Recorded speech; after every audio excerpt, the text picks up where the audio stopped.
We're live? Excellent. Well, here we go. Another Facebook Live. I'm Daminder Singh from Aussizz Group. Welcome. Well, if you know and if you've watched my previous Facebook Live, we've spoken about a lot of different topics. Today we're going to talk about the good old 485. Now, 485 essentially is a temporary graduate visa. It's meant for students who have either studied a course of study that's usually for 2 years, and if it's a trade course or a degree course of some kind, and usually if it's a trade course, then you go into another stream called the graduate work stream. The usual occupations that we get is the automotive guys, the carpenters, the chefs, and a lot of other. In fact, we get a bunch of students coming, not just the trade courses, and so they are eligible for the graduate work stream, whereby they would be applying for an 18-month visa. Now, the other stream is, of course, the post-study work stream, where if you've done a study of a higher nature, then you are eligible to get the 2 years visa. Now, I know as soon as I say 2 years, some of you have already started thinking that, oh, hang on, what about this new announcement that one can actually apply for an extension towards their 485, which we will talk about shortly. But primarily, what we're going to go through is a pretty comprehensive list where if you've studied, if you've met the requirements, you are eligible to apply. But then again, for some of you who have seen this particular part, I mean, it might sound very repetitive to you, but I will have to just go through this again, where first and foremost, one of the documents that you might want to need is the good old letter of completion. What do I mean by that? You studied whatever that you studied, you finished the requirements. Your university or your center or your college would have had literally a one-page thing that says you have met the requirements and fulfilled the particular course requirements for that duration of the time. And that's different from when you get your degree and your testimonials or something like that. That's completed. This is a letter of completion. A while ago, I had a lot of students who were studying, say, their masters, and for whatever various reasons, they could not get that in time, and their visa was ending at the same time, their student visa, that is. So without this letter of completion, because they've just finished their exam, and without the board of examiners sitting and then getting them that letter of completion, they were unable to launch their 485. So it became very tricky. In fact, there were some students, I shall not name the university.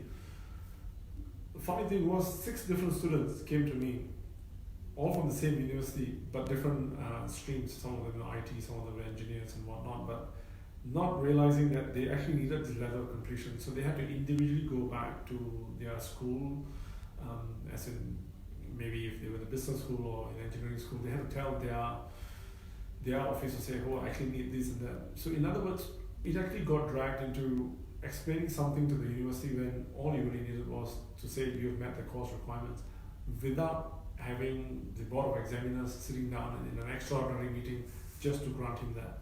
We'll go into that much later, but it doesn't really apply to you. Letter of completion, mandatory. You need to, of course, have your transcripts, which you will get as you go along. You will need to get your insurance cover.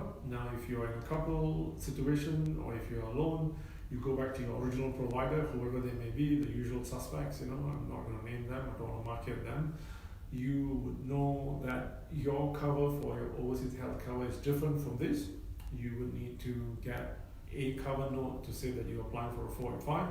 If you didn't want to go together with your partner, you can have one separately, or you can have a combined one. You just pay for a month or two, you get a cover. For example, if your current 485 or your student visa ends on, say, March 15, 2020, you need to apply for a visa now. So you just go to your health provider, say, hey, I've already paid up for that, I need this cover. And they will just give you one from January or February or whatever the date is, and you get that, you're good to go. The other thing you would definitely need is your passport. And you're thinking, why is he mentioning the passport? I've had students come down here, say, yeah, I got a passport, and realize the passport is not having validity for more than 6 months. You'd be surprised and how consumed someone can be in their studies and not realizing their passport is actually not having a validity of more than 6 months. So that's important. Another thing you would definitely need first and foremost, aside from the LOC, which is equally important, is the your IELTS or your PTE score. Now, a lot of you have had these questions before. In fact, literally 15 minutes ago, I had another client come in. My visa is ending on December 22nd, sorry, and what do I do? I'm like, you got your IELTS? Yeah, okay, I got my IELTS. Oh, but it's expired. I said, well, have a look. On the IELTS or your PTE score, it may have an expiry date of 2 years, but for the purpose of the 485, your IELTS or PTE score is valid for 3 years. So calm down, it's all good. You can use that. So you need 6 and 5 each. You're done, or 50 or 36 if you're doing the PTE. So that's also covered.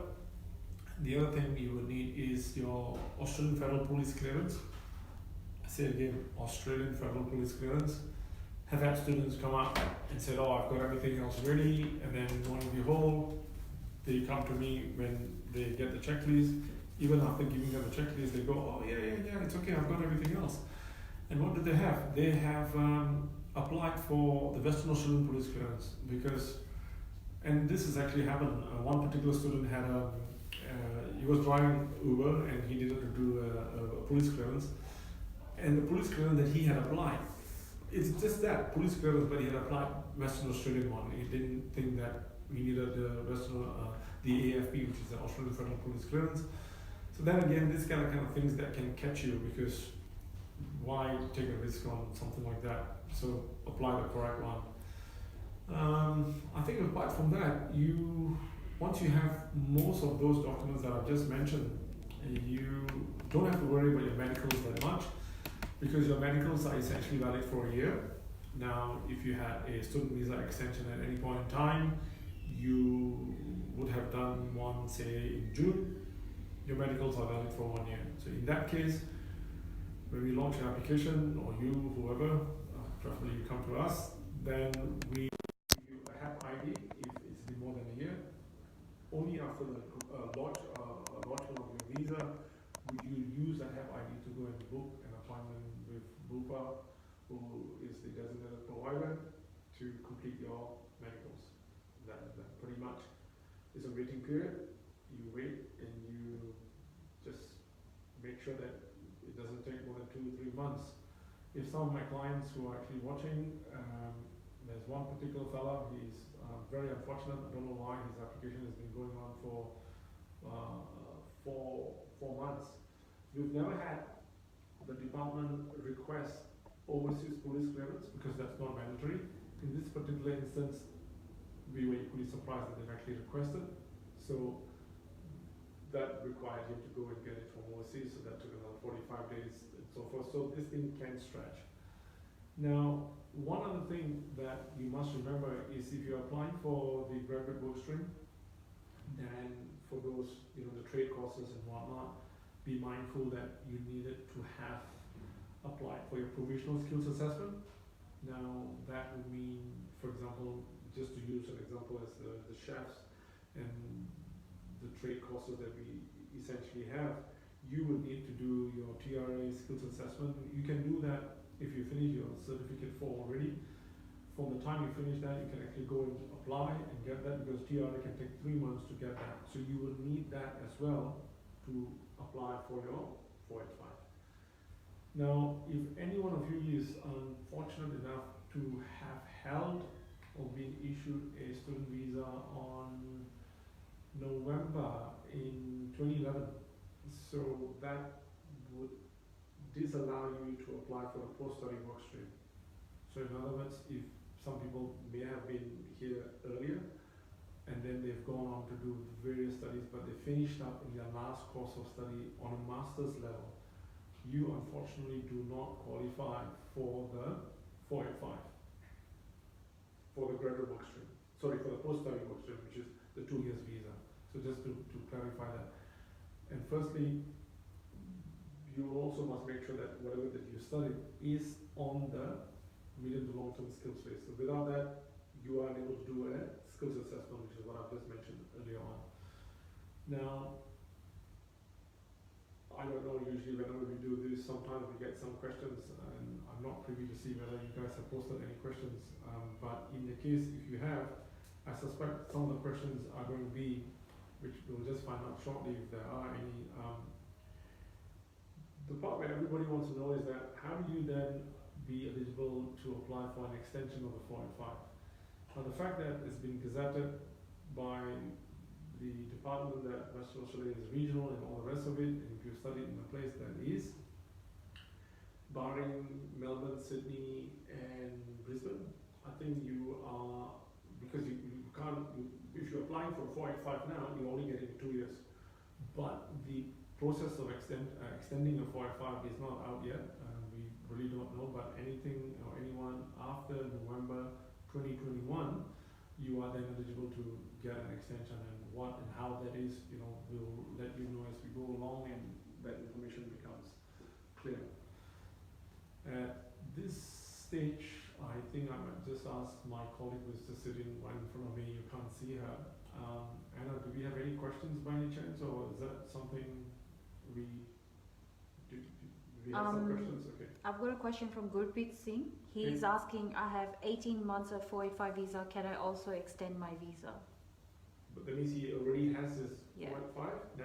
Yeah, but he hasn't mentioned when it's going to expire. Yeah, so if clearly from what you're saying, your visa will expire way before November 2021, so I don't think so you're eligible for that. Another one, Tom H. I am on 485 visa, studied in Sydney, can I extend? Well, the way we are telling our clients is, because the announcement just came about on 16th of November, Tom and anyone else's case, if you're applying for one now, and if you haven't been granted a 485, yeah, you can, but you would have needed to have studied in the post-study work stream. Only those are the people who are eligible for an extra 1 year, not the trade courses. Cool? Sharma Ali is saying, is it safe to travel overseas during breaching visa? So I think he means a breaching visa, yeah. but that's fine. Safe to travel? Absolutely. So the example I was giving earlier on, when I was saying most of if your visa is ending on 15th of March next year, and then you're going, right, I've just got my letter of completion, it's, December, and if you launch your visa now, you are on, what are you going to get? You're going to get a bridging visa A. On a bridging visa A, it just ties you to your 485. You still have your student visa, which is 15th of March. Knowing what I've just said to you about the average processing time, it takes about 2 months. So you can travel and come back without applying for a bridging visa B, because you have a valid 485, a student visa application still. In the event that you're really very pedantic about, or if I'm going to a particular country and they're going to give me a hard time, show them proof that you've applied for your 485, you're on bridging visa A, but you still have a student visa, which is valid. So there's no need to go into this bridging visa B scenario. You only do that, and if your student visa has ceased, as soon as you apply your 485, that is, your student visa has ended, you're on a bridging visa A. If you want to travel then, you definitely need a bridging visa B. So you go on B and come back, you're still back on the A until the grant is there. Which reminds me, you have to be onshore for the grant or for the application of the 485, and you have to be onshore for the grant, so hence why you need to come back. Anything else, Anna? Probably there are some questions there. Sharma Ali, and how long does it how long does it take to apply for your partner 485 visa after getting your 485? Okay, so we get this question a lot, so if I understand your question again, you're saying if you have applied and you want to add a dependent, I suspect this is what his question is, Anna, then if your partner is here with you on a tourist visa, that means you would have launched your 485 together, and she's going to get the 485 at the same time as you, but if I understand your question correctly, how long does it take to include a dependent? Okay. I don't know whether he has to. Can you speak louder? Oh, okay. If you, I'm going to yell now, right? Yeah. So people can't hear. If you have to add your partner onto your visa, and your partner is offshore, then it can take a while. It can take, from experience, it can take 4, 5, 6 months. But if you're already onshore, you're adding your dependent partner onto your visa, then you're going to get the visa at the same time as your partner, if that's what I understand correctly. I don't know. Kaleo is saying Australian Federal Police Form 80. Is that right? And that's it. That's all he's saying. Okay, so I think what he's mentioning is, firstly, there's no Australian Federal Form 80. Is that what it? So there is a Form 80, which is a personal particulars form. It's a pretty involved form. It talks about everything about you, from the day you came down, where you work, where you stay, addresses, where you studied, family history, who they are, and whatnot. So that's a pretty detailed form, but that's not an Australian Federal form. That's just a Form 80. It's a personal particulars form. The AFP, which is the Australian Federal Police Clearance, that's a police clearance. That's a completely different form. Another question from Sardar. Study finished November. Student visa is till May 2020. When it is safe to apply? Ooh. Probably asking for 485 visa. Yeah, 485 visa. So that means in January. Sorry, when 2020 is visa accept. May 2020. Well, if you have finished your studies now, then you happen to be one of them who actually have a visa that's ending in, say, May, which usually is in March.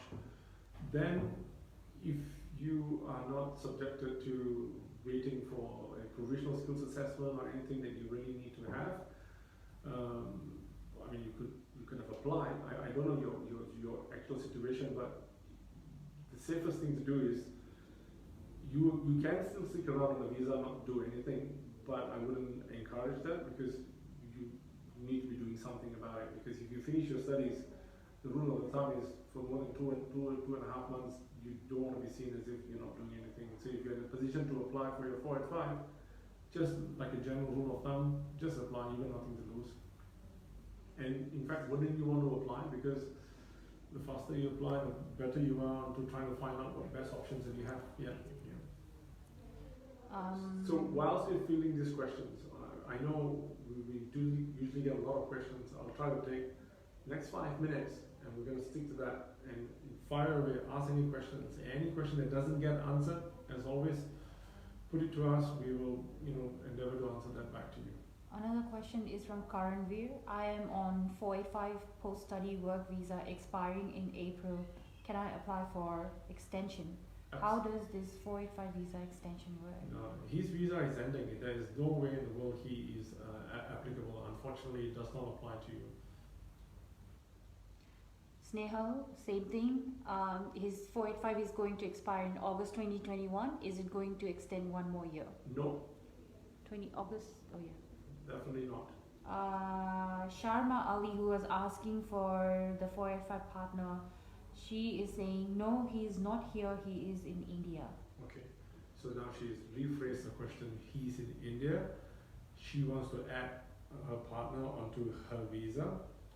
Then she applies to get her 485 first. She mentions that he is the unaccompanied member of her family. The minute she gets her 485, then she adds him on her visa. So that's another 5 months. Naveen Ailawadi, when 485 visa duration starts, as I am on bridging visa, is it when study ends or from day it is granted? He's on a bridging visa and he wants to know when does the 485 start. Yeah. So if he has applied, when it starts is, I suppose when you're asking the question is, when do you get to be a holder of the 485, is when you're granted the 485, if I'm understanding the question correctly. Yes. Mueller is asking, is it okay to travel overseas while applying for Australia citizenship? That's a citizenship question. If you have already applied for a citizenship, then chances are, if you've met the requirements, which is, you're not to have traveled more than 1 year immediately before your application, 90 days, not more than 90 days cumulatively over the year, then traveling is not really an issue. How does the citizenship question appear in the 485 forum? Reshma Lohani is saying, how can we apply for extension of 485 visa? Like I said, if you have not applied for a 485 visa and you are about to, or you just got one after November 16, you're going to get, and you probably got a 2-year visa. So the extension provision is for anyone who probably is going to be around till November 2021, which coincides with just November 16 announcement. Then that information will be made available on how to go about extending your 485. Dharminda, there are a lot of people asking, can I apply for my extension if my visa is expiring in so and so date? Do you want to just clarify this point again? Because they're saying 21st of October 2021 visa is expiring, May it's expiring. So like I just finished saying, right? So how did this extension bid come about? This extension bid came about when it says that if you have lived and worked and studied in a regional area, and now the provision has been extended to people who have not applied for a 485 or who have just recently applied, meaning within the last week or so, and particularly after November 16, if you haven't been granted one yet, and if it's most particularly if you study post-study work stream, so now that excludes all the other people who may be on the list here asking questions, waiting for that. You have to have post-study work rights visa on a 485, and then you are eligible for an extension, and that extension information is not out there yet in terms of how to go about the extension. There is probably a provision to say, yes, because if you held it from this date to that date, that all will become very clear. But if for those people who are waiting and saying, oops, their visa is ending in 6 months' time or 1.5 years' time, there is nothing out there that says that you are allowed to get 1 year of extension. Yeah. So if we have no further questions, then what I can do is tell you thank you for joining us in Perth on a very hot day. It's going to be another hot day tomorrow, but I hope this was hot enough for you in terms of the information I gave you. And if you have any further questions, feel free, email us, and hope that we can take some of the questions offline. Hope to see you again.